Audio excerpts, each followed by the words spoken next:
Ezequiel, capítulo de número 14 e versículo de número 1. Hoje eu vou utilizar aqui duas traduções da Bíblia, tá?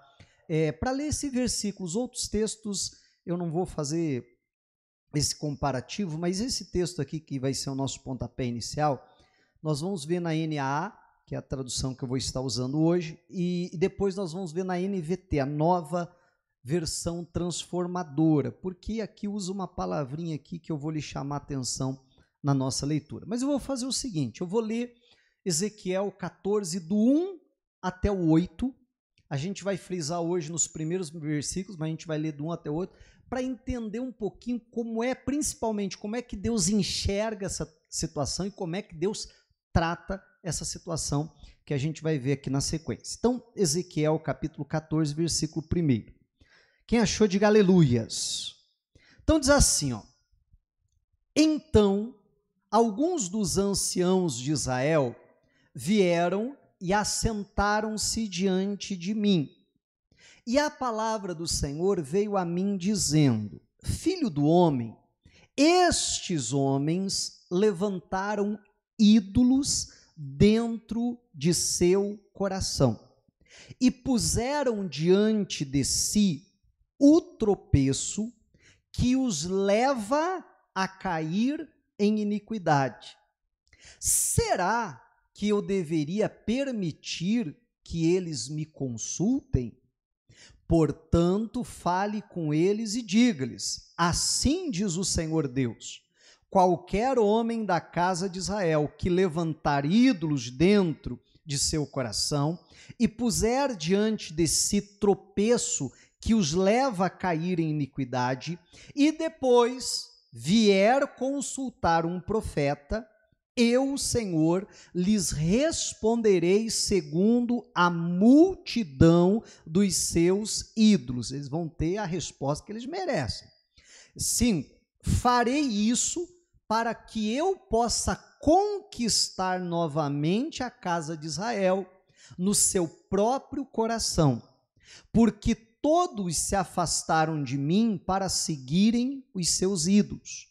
Portanto, diga à casa de Israel: assim diz o Senhor Deus: convertam-se e afastem-se dos seus ídolos, desviem o rosto de todas as suas abominações, porque qualquer homem na casa de Israel ou dos estrangeiros que moram em Israel que se afastar de mim, que levantar ídolos dentro de seu coração e depois vier consultar um profeta para me consultar por meio dele, a esse eu, Senhor, responderei por mim mesmo.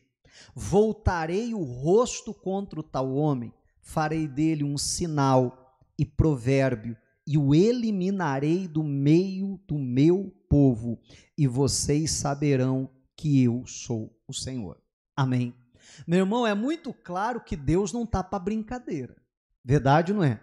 Que Deus leva e julga muito a sério essa questão. Que questão?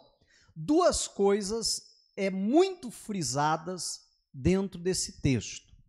Pessoas que levantaram um ídolo dentro do seu coração. É muito interessante que esse termo é o mesmo que a Bíblia usa para falar de alguém que levantava um altar para um Deus estranho, ou que levantava uma imagem aos balins ou para qualquer outro Deus, que levantava uma imagem de escultura, por exemplo. Então diz que eles levantavam, poderia até dizer assim, edificavam dentro do seu coração um ídolo. E Deus bate várias vezes nessa tecla, já vamos falar melhor sobre isso, essa na verdade vai ser o assunto central que a gente vai tratar hoje. E a segunda coisa que Deus fala é que eles, aí na tradução que a gente já vai ler daqui a pouco, usa esses termos, seguem coisas que os levarão a cair. Estão seguindo coisas que ali na frente vão derrubá-lo. Aqui diz, né, que os levarão a cair em iniquidade, os farão cair em iniquidade. E Deus diz, né, olha só, a cena começa da seguinte forma: a Bíblia diz que vieram os anciãos de Israel, os líderes do povo, se assentaram com Ezequiel e vieram consultar o Senhor através dele. Buscar uma resposta, buscar uma palavra de Deus. Né? Era muito comum naquela época, vamos sair à guerra, não vamos, o Senhor vai abençoar e tal, enfim, pedir ali uma palavra, uma direção de Deus. E Deus, a hora que eles se assentam diante de Ezequiel, eu fico imaginando eles chegando, né, todo crentão, né, tá entendendo? Diante deles, Pai do Senhor, irmão, aleluia, glória a Deus. E aí vem uma palavra ao Ezequiel e diz assim, você está vendo essa turma sentada aí diante de você? Pois é, eles levantaram no seu coração ídolos, interessante que é no plural, e eles estão seguindo coisas que os levarão a cair, e agora essa turma vem na maior cara de pau me consultar, e estão achando que ainda vão receber uma palavra favorável, e não vão. Amém. E Deus está dizendo, eu vou pegar pesado. E isso, num sentido de um revanchismo da parte de Deus, não. O próprio Deus diz, e isso porque eu quero trazer de volta a casa de Israel a mim, o coração deles a mim. E é justamente por isso que eu preciso julgar aqueles que têm um ídolo dentro do seu coração. É por isso que eu preciso usar de juízo sobre essas pessoas que estão seguindo coisas que os farão cair. E como eu disse, né, eu li até o 8 aqui para a gente entender do que é que a Bíblia está falando e como é que Deus vê, enxerga essa situação e como é que Deus trata isso. E Deus não pega leve. Você notou isso? Ou fui só eu? E Deus não pega leve com essa situação. Voltando lá no versículo 1, e agora, como eu disse, eu gostaria de ler nessa outra tradução, Nova Versão Transformadora, porque foi uma ocasião que eu estava lendo nessa tradução que me chamou muito a atenção, e eu gosto sempre de ler nessa tradução, que diz assim, é uma tradução um pouquinho mais atual, mais fácil de entender até. Diz assim, ó, então alguns dos líderes de Israel me visitaram, e enquanto estavam sentados comigo, recebi esta mensagem do Senhor. Que mensagem? Filho do homem, esses homens levantaram ídolos em seu coração. Até aqui, igual a outra tradução que nós estávamos. Mas olha que interessante como é que ficou traduzida essa parte. E seguem coisas que os farão cair em pecado. Por que eu ouviria os pedidos deles? Então eu quero, como eu dizia há pouco, frisar nessas duas coisas, que eu e você precisamos olhar para dentro de nós, olhar para o nosso coração, porque eu não consigo saber o que tem no teu coração, assim como você não consegue saber o que tem no meu. Então nós precisamos olhar para dentro do nosso coração e ver se, quem sabe, nós não levantamos um ídolo dentro do nosso coração. Não edificamos ali um altar. E obviamente que se está falando de ídolo, não é para o Senhor. Um outro altar, outra coisa. Entenda, essas pessoas aqui, elas não tinham uma imagem de escultura na sua casa, elas não acendiam vela para ela, elas não se prostravam, elas não faziam um pedido para uma imagem. Mas essas pessoas tinham exatamente isso dentro do coração delas. E aí tem muitas pessoas, muitos cristãos, que ao verem alguém adorando uma imagem, diz assim, olha aí que absurdo, pessoa adorando uma imagem. Mas muitas vezes é exatamente aquilo que ela faz aqui dentro. Você está entendendo?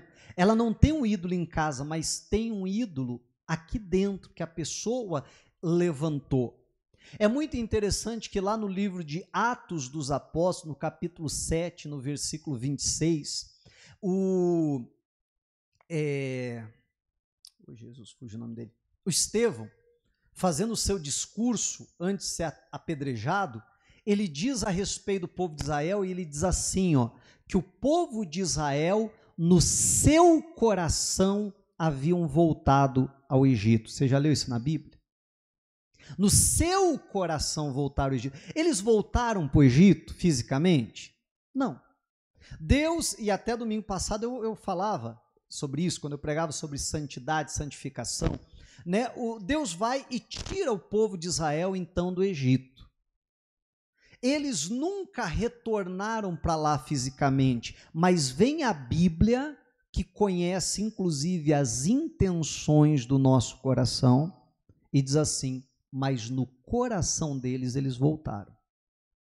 E aí basta a gente lembrar da história para a gente entender o que a Bíblia está querendo dizer com isso. Porque eles estavam caminhando e diante de qualquer obstáculo, adversidade que aparecia no caminho, o que eles falavam? Poxa vida, bem a gente estava lá no Egito. Você está entendendo que fisicamente eles não voltaram, mas o coração deles, no coração eles voltaram. Quantas vezes eles já não disseram: olha, vamos levantar para nós um capitão para nos levar de volta para lá. Perceba que esse plano nunca foi levado a efeito. Mas do simples fato deles desejarem e planejarem isso, a Bíblia está dizendo: no coração deles eles voltaram. Quantas vezes diante de adversidades eles disseram assim: lá no Egito a gente estava melhor que aqui.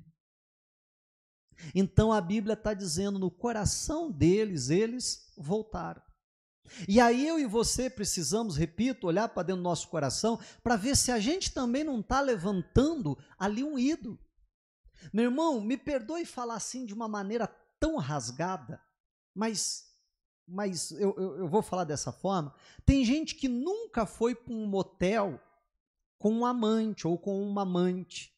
Meu irmão, não fisicamente, mas no seu coração já foi várias vezes. Tem gente que nunca se deitou com outra pessoa, a não ser o seu cônjuge, mas no seu coração já fez isso várias vezes. Tem gente que nunca matou ninguém, mas no seu coração já matou um par de gente. Verdade, não é? Alguns já se imaginaram se agarrando o pescoço. Sim ou não? Né? Hoje de manhã acabou um culto, o irmão falou para pastor, é verdade. Eu até brinquei com ele: quantas vezes a gente não vê assim, a gente agarrado no pescoço de alguém. Mas não é verdade? Talvez nunca fez fisicamente. Tem gente que talvez fisicamente nunca roubou o seu patrão, e talvez até por falta de oportunidade, mas no seu coração já fez isso muitas vezes. E assim vai.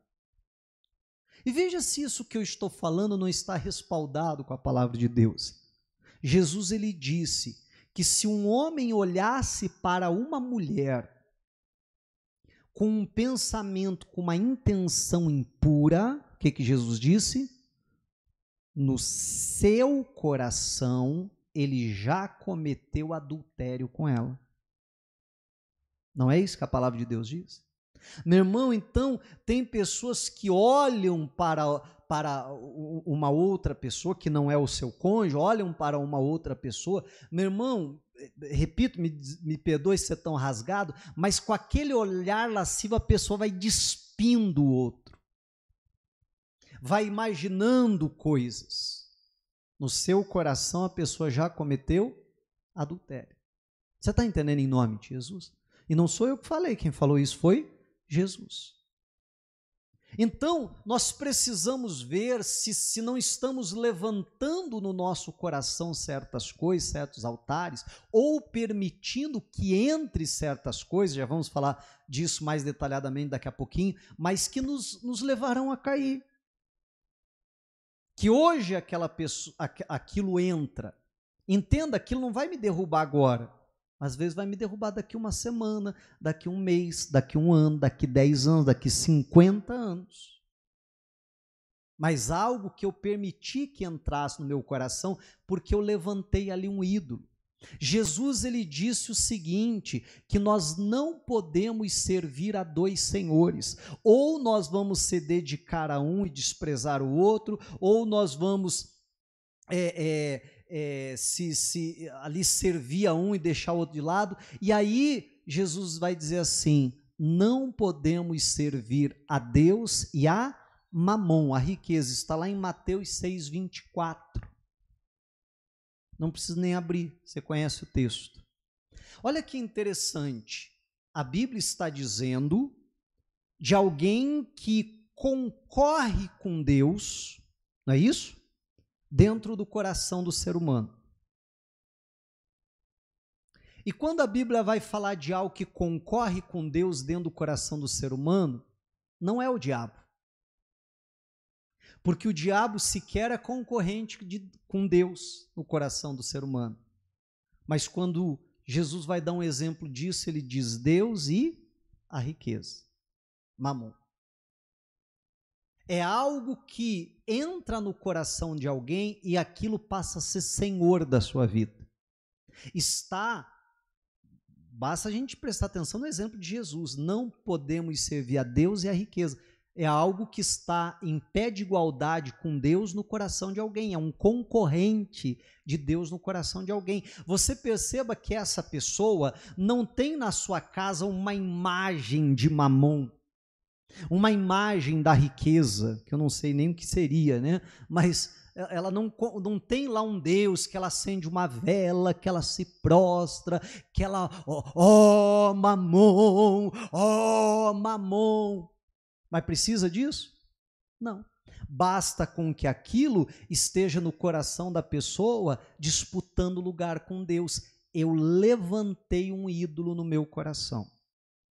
Meu irmão, para a gente ver, para a gente identificar com mais facilidade o que é o levantar um ídolo no meu coração, eu acho que é fácil da gente entender dessa forma. É qualquer coisa que concorre com Deus. Se eu sou de Deus, verdadeiramente, se Deus é quem é o meu Deus, então a minha vida precisa girar em torno de Deus. Amém? A minha vida precisa orbitar em volta do Senhor. Se eu for fazer uma canção, meu irmão, não tem jeito, Deus sai nessa canção. Se eu vou conversar com alguém, não tem jeito, a gente fala de tudo que é assunto, mas daqui a pouco vai cair em Deus, porque Ele é o centro da minha vida. Eu vou fazer um negócio, eu vou fazer qualquer coisa, eu sempre vou pensar, mas isso agrada a Deus? Mas isso glorifica a Deus ou não? Isso está de acordo com a vontade de Deus ou não? Você está entendendo? Então toda a minha vida, não importa o que eu vou fazer, eu sempre vou estar, como eu dizia, orbitando em volta de Deus. Deus é o centro da minha vida. Amém? Isso é ser de Deus. Isso é servir a Deus. Mas se eu observo que a minha vida não gira em torno de Deus, se a minha vida está girando em torno de outra coisa que não seja o Senhor, o centro da minha vida é outra coisa, meu irmão, eu acabei de descobrir qual é o ídolo que eu levantei no meu coração. Alguns, como Jesus mesmo disse, é mamon, é a riqueza. A pessoa acorda de manhã pensando, o que eu faço para ganhar dinheiro? A pessoa vai dormir à noite pensando, o que eu faço para ganhar dinheiro? A pessoa, ela aceita um trabalho ou abre mão simplesmente por conta da remuneração, não leva mais nada em consideração. Se a pessoa precisar destruir com a sua saúde para ganhar dinheiro, opa, não tem problema nenhum. O que importa é eu ganhar dinheiro. Se eu prejudicar os meus relacionamentos para ganhar dinheiro, não tem problema, o importante é eu ganhar dinheiro. Você está entendendo? A vida da pessoa passa a girar em torno, então, daquilo. Outras pessoas não é necessariamente o dinheiro em si, mas às vezes é a sua vida profissional. A vida profissional da pessoa, ela ter sucesso na sua vida profissional é mais importante que tudo. E não se engane, tem muito pastor vivendo nesse pecado. Porque o mais importante não é Deus, o mais importante é o sucesso ministerial. Se ele precisar perder a família para ter sucesso ministerial, ele atropela a família. Se ele precisar destruir o relacionamento dele com Deus para ter sucesso no ministério, ele não vai pensar duas vezes, ele vai atropelar o relacionamento dele com Deus, porque o que é importante para ele é ter sucesso no ministério. E assim por diante. Se ele precisar destruir com a saúde dele, ele vai destruir, porque o que importa é ele ter sucesso no ministério. E assim vai. Então entenda que isso é para qualquer coisa. E digo mais, às vezes não é necessariamente uma coisa, mas tem gente que levantou um ídolo no seu coração e colocou uma pessoa ali. Ah, pastor, a minha vida gira em torno do meu marido, a minha vida gira em torno da minha esposa. Minha irmã, ame o seu marido. Meu irmão, ame a sua esposa, mas a tua vida tem que girar em torno de Deus. O teu marido e a tua esposa não tem que ocupar um lugar de maior importância do que Deus. Pastor, eu faço tudo para os meus filhos. Não eleve os seus filhos como um ídolo no seu coração. Ame os seus filhos. Amém? Mas nunca coloque eles como um ídolo no seu coração. Sabe por quê? Meu irmão, porque se você fizer isso, você está colocando eles em rota de colisão com Deus. Entende isso? Porque Deus é quem precisa ocupar o centro da nossa vida. Muitas pessoas passam a vida girando em torno do seu marido, da sua esposa. Se chegar a ficar viúvo, a pessoa quer ser enterrado junto. Mas como assim? E a minha vida com Deus? Você está entendendo em nome de Jesus? Quantos pais e mães a sua vida girou em torno dos filhos? Chega um momento da vida que os filhos saem de casa, se casam, vão viver a vida deles, e aí pai e mãe ficam lá, porque eu fiz tudo por eles, agora eles não vêm nem me visitar.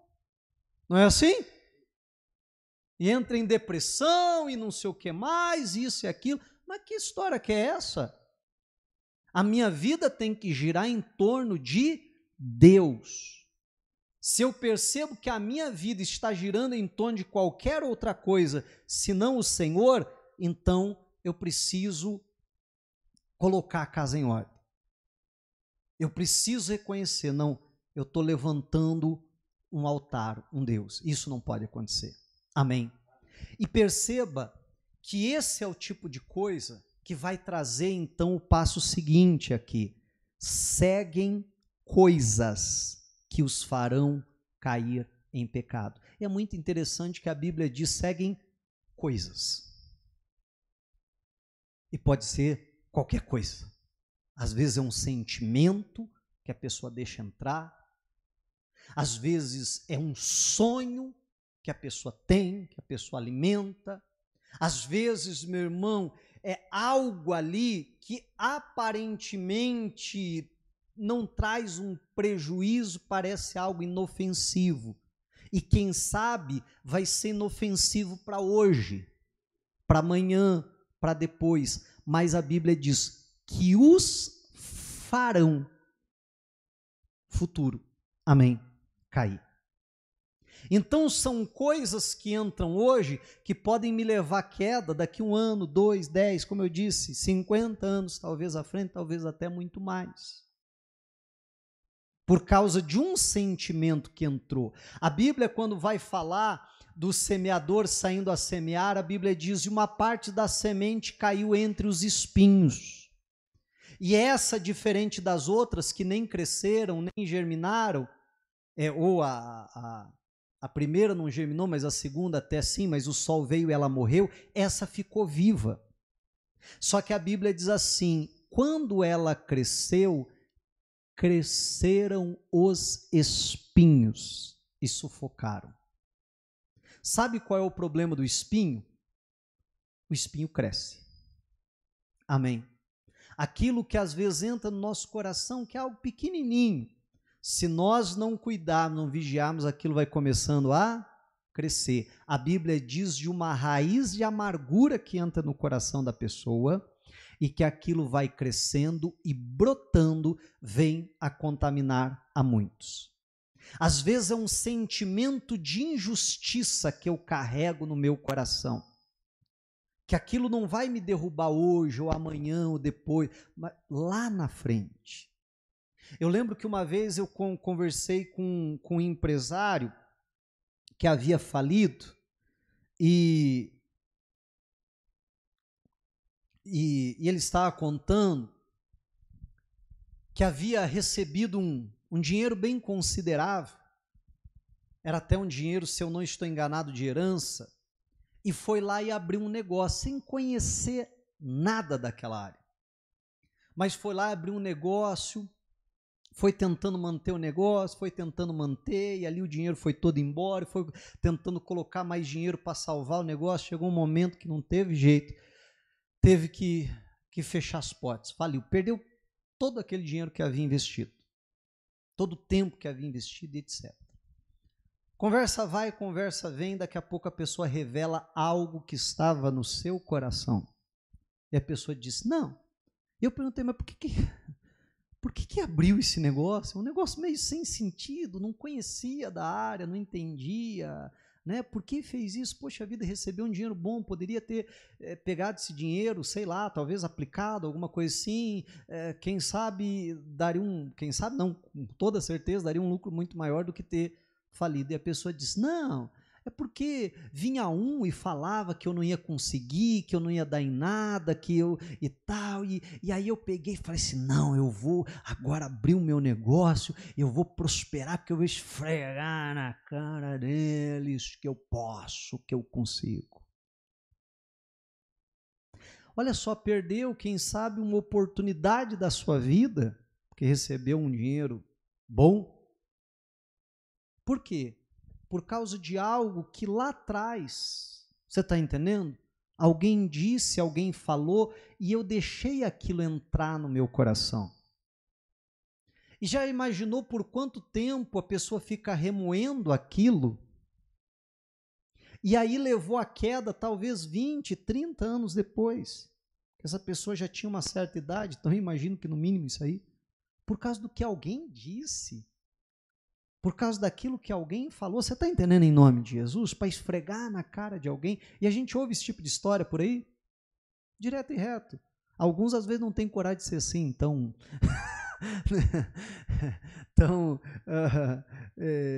fugiu a palavra, tão sinceros, né? Mas é o que acontece muito. Então nós precisamos ver se não tem coisas que entram, que às vezes é um espinhozinho, mas que espinho cresce. E aí a gente precisa entender como é que o diabo trabalha. E para isso eu gostaria que você abrisse a sua Bíblia.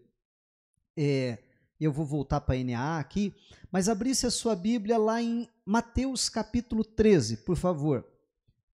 Vai abrindo aí. Mateus capítulo 13, versículo 24. Aqui a Bíblia nos mostra como é que o diabo ele age, como é que o diabo trabalha.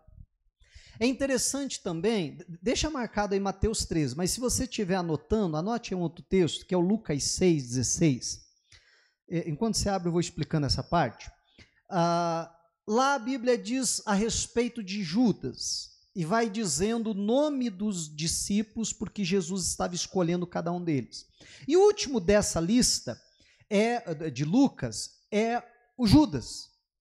E aí a Bíblia faz a seguinte... diz da seguinte forma, e Judas, o que se tornou traidor. Veja que a Bíblia está fazendo menção de quando Jesus está escolhendo os discípulos, e a Bíblia diz que Jesus passa a noite inteira na presença de Deus, no monte, e ele desce e vai escolher os discípulos. Ele tem uma decisão muito importante para tomar, então ele vai se consagrar para escolher certo. Pastor, mas mesmo assim ele escolheu um errado. Não. Porque ele não escolheu um traidor. Amém? Ele escolheu alguém que se tornou traidor. Outra tradução diz que veio a ser o traidor.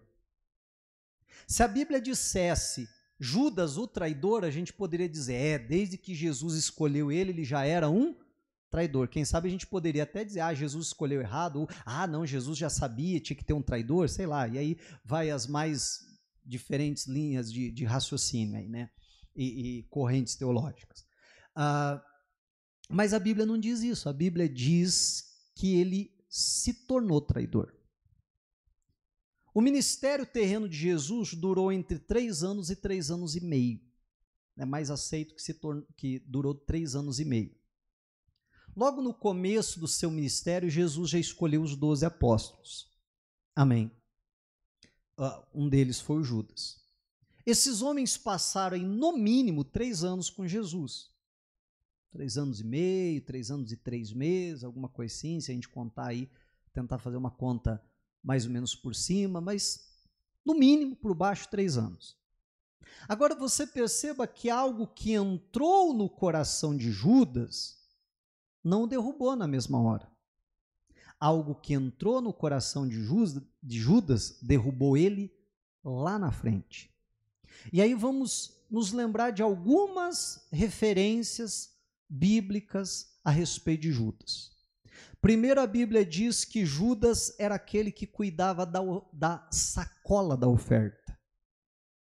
Era o tesoureiro do grupo de Jesus. E a Bíblia diz que Judas cuidava da oferta e fazia o quê? Botava a mão lá dentro da sacola e tirava o que as pessoas depositavam de oferta. E aí, de vez em quando, principalmente na internet, a gente vê assim um cabeçudinho ou outro que diz assim, mas Jesus não pedia oferta. Aí esses dias, esse tipo de comentário eu geralmente não respondo, eu só excluo o que é mais fácil. Mas esses dias fizeram um comentário desse, eu não aguentei, não, esse eu vou ter que responder. Aí eu respondi assim, meu amigo, se Jesus não pediu oferta, que sacola era essa que o Judas cuidava? E que a Bíblia diz que ele tirava de dentro da sacola o que as pessoas depositavam lá. Por óbvio que Jesus pedia ofertas. Jesus tinha um tesoureiro no grupo, que era o Judas. Amém? Então, olha só. Então, ele já tirava ali. Então, você perceba que já nos remete que o problema no coração do Judas era o tal do mamon. Sim ou não? Né? O problema, então, me parece que era esse. Bom, a Bíblia diz também que o Judas, ele procurou os líderes religiosos da época, que eles sabiam que eles não gostavam de Jesus, queriam matar Jesus, e perguntou para eles assim, ei, o que é que vocês me oferecem aí para que eu traia ele? E eles pesaram 30 moedas de prata, deram a ele, e a Bíblia diz, e desde então Judas procurava uma ocasião para entregar Jesus. Aí a Bíblia vai dizer que na Santa Ceia, daqui a pouco a gente vai participar da Santa Ceia, tá? Que na Santa Ceia, os discípulos se assentam à mesa com Jesus, Jesus diz, um de vocês é um traidor. Senhor, será que sou eu? E aí a Bíblia diz que que aí Jesus falou, que molhar aqui o bocado é esse. E aí ele deu para o Judas. A Bíblia diz assim, e Satanás encheu o que, gente? O seu coração. E aí que Jesus diz para ele, o que você tem que fazer, faça depressa. E aí a Bíblia mais uma vez vai fazer um outro comentário, dizendo que os discípulos, aquilo não chamou a atenção dos discípulos, porque os discípulos imaginaram que Jesus estava dando a ordem para ele, ou para comprar alguma coisa, ou para dar esmola aos pobres, porque era ele que era o tesoureiro do grupo, era ele que cuidava das finanças do grupo. Então aquilo nem chamou a atenção deles. Já leu isso na Bíblia também? Amém? Olha que coisa séria isso aqui. Então você perceba que coisas foram entrando no coração dele. Todas aqui, que me parecem relacionadas ao dinheiro, mas coisas foram entrando no coração dele que o levaram a cair. Aí o que acontece? Ele vai e trai Jesus com um beijo. Lembra da história? Com um beijo ele trai Jesus. E aí quando ele viu o desfecho que acontece, e aí tem toda uma explicação teológica ali em cima disso, apesar de ter tantas correntes, mas uma delas é porque ele era um zelote, ele queria que através daquilo houvesse uma revolução armada, e ele viu que o desfecho não ia ser aquele e tal. Tem toda uma explicação que a gente não entra nisso hoje, não é o assunto principal de hoje, mas que ao ver o desfecho que Jesus seria morto, então ele vai lá no templo, ele joga as moedas. Não, toma dinheiro de volta, o dinheiro de vocês aqui, eu não quero trair ele. E aí ele diz assim, agora já foi, pelo menos eu fico com o dinheiro. E aí ele vai e ele vai se matar. Então perceba que lá atrás, eu não sei se há 3 anos atrás, contando aí pelo ministério de Jesus, tempo de ministério de Jesus, eu não sei se 2 anos, eu não sei, só sei que alguma coisa entrou no coração dele, você está entendendo? Que foi indo, e o levou a cair. E aí eu e você precisamos olhar para o nosso coração com toda sinceridade, se não há algo no nosso coração, que já vamos ver que Satanás conseguiu plantar, que talvez não vai nos derrubar hoje, nem amanhã, nem semana que vem, mas lá na frente pode nos derrubar. Lá adiante pode nos levar à queda. E quantas vezes a gente vê história de homens e mulheres que foram pessoas de Deus e até usadas por Deus durante uma boa caminhada da sua vida, mas de algum momento entrou algo que não derrubou a pessoa na mesma hora, mas que derrubou lá na frente. Amém, igreja? Lá na frente. Lá adiante.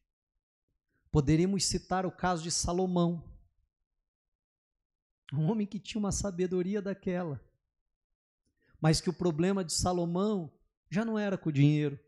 O problema de Salomão, me parece, ele é com a mulherada, não era? Esse era o problema de Salomão. Ele havia sido advertido com relação a isso, mas não deu ouvidos. E a Bíblia diz que lá na frente, lá na sua velhice, as suas mulheres corromperam o seu coração, ele passou a adorar outros deuses. Porque o que o diabo faz é isso aqui, ó. Essa parábola nos revela como é que o diabo trabalha. Diz assim, ó, Mateus 3:24.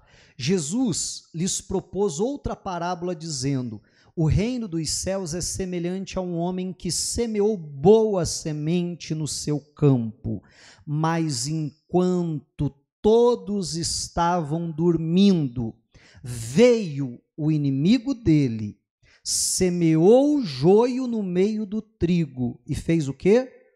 E foi embora. Aqui a Bíblia nos revela como é que o diabo trabalha. Em primeiro lugar, ele trabalha quando estamos dormindo, cochilando, não estamos prestando atenção. Aquele pai de família tinha uma boa intenção, queria uma boa colheita, plantou uma boa semente, mas não vigiou, foi dormir. Quando todos estavam dormindo, aí entra a ação maligna. E a gente poderia resumir o versículo 25 em 3 palavrinhas, apenas. Repita comigo. 3 palavrinhas não, 3 frases, né? Veio o inimigo, semeou, retirou-se. Vamos de novo? Veio o inimigo, semeou, retirou-se. Foi isso que o inimigo fez. Ele não fez nada mais, nada menos do que isso. Só isso. E é exatamente isso que o diabo faz. O diabo vem lá, ó, pé por pé. Está todo mundo dormindo. É isso? Todo mundo dormindo. Veio o inimigo, semeou a sua semente e fez o quê? E retirou-se. Alguém prestou atenção que ele esteve ali? Alguém se deu por conta? Não. Ele precisou ficar ali, ó, tomando conta, cuidando da sua semente? Nós precisamos fazer isso. Ele não precisa. Ele só precisa vir, jogar a sua sementinha e ir embora, deixar o pau torar. Deixar a coisa por si só acontecer. Deixar o espinho crescer. Lembra que a gente falava há pouco? Né? Deixar o joio crescer. Aí a Bíblia vai dizer em seguida, a gente não vai ler isso, mas vai dizer em seguida que a hora que cresceu o trigo, apareceu também o joio no meio do trigo. Amém? Meu irmão, é dessa maneira que o diabo trabalha. Esses dias atrás eu pregava de Gênesis 3. A Bíblia diz que veio Satanás em forma da serpente, vem ali pé por pé, como quem não quer nada, lançou a sua sementinha e retirou. Entenda, a serpente precisava todo dia falar com a Eva?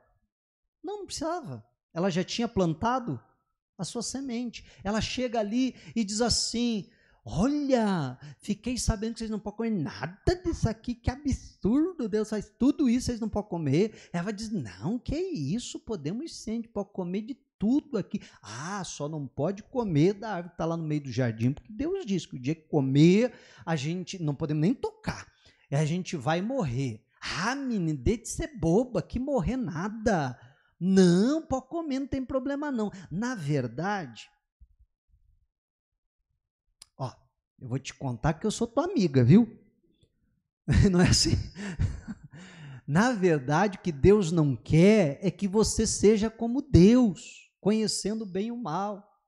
É isso que Deus não quer. Deus tem ciúme de vocês até. Então, mas pode comer, fica tranquila, porque certamente não morrereis.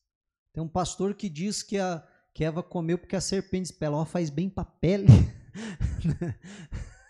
Aí eu já não sei, aí foi revelação dele, não foi minha, então não posso responder. Mas brincadeiras à parte, entenda que a serpente só foi ali, só jogou dúvida da bondade de Deus, da fidelidade de Deus, jogou dúvida se aquilo que Deus proibiu realmente matava ou não, você está entendendo? Só jogou aquilo e foi embora, e deixou aquilo fermentando, ou germinando dentro do coração da Eva. Aí começa um processo, e viu Eva que a árvore era boa para se comer, e agradável aos olhos, e árvore desejável para dar entendimento. Perceba que, obviamente, essas etapas não foi de uma hora para outra. Você está entendendo? Aquilo levou um tempo. Ela começa a olhar para a árvore de uma maneira diferente.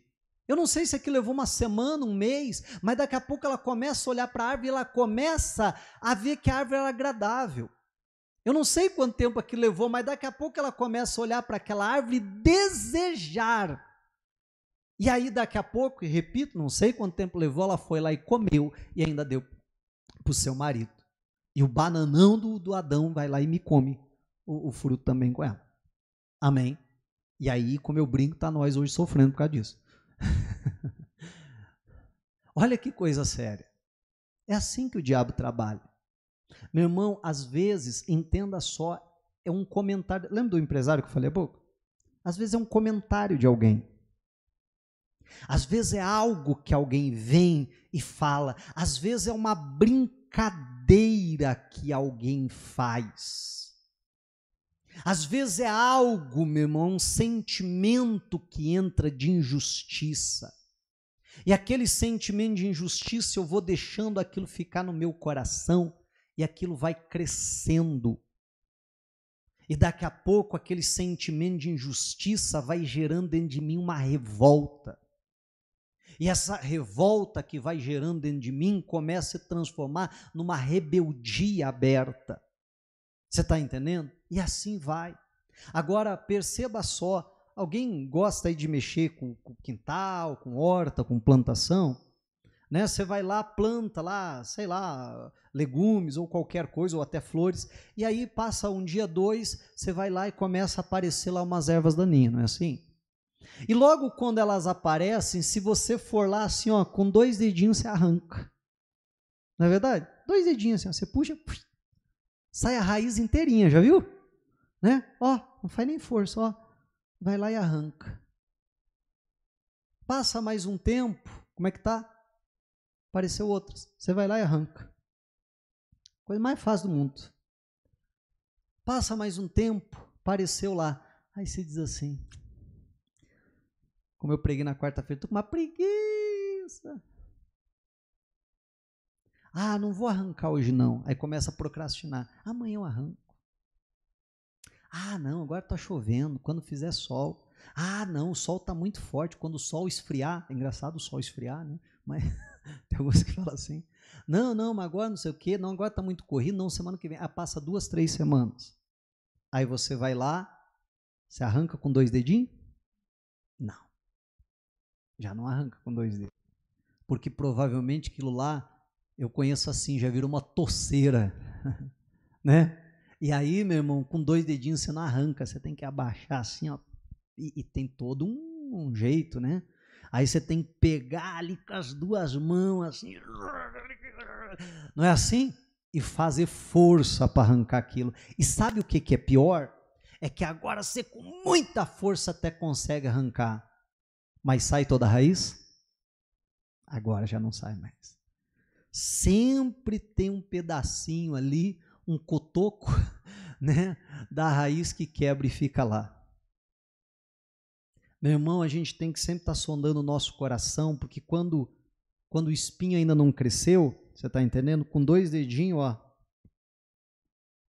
Amém? Não vai crescer esse ídolo aqui não. Não, eu não vou seguir isso. Mas se a gente deixa por muito tempo aquilo ali, aí dá trabalho para arrancar. Que Deus nos dê graça, sabedoria, que a gente não venha agir assim. Não venha levantar um ídolo no nosso coração. Amém? Não venha seguir coisas que nos farão cair lá na frente. Que a gente possa aproveitar hoje para fazer uma verdadeira limpeza no nosso coração. Diga a glória a Deus e vamos aplaudir a Jesus.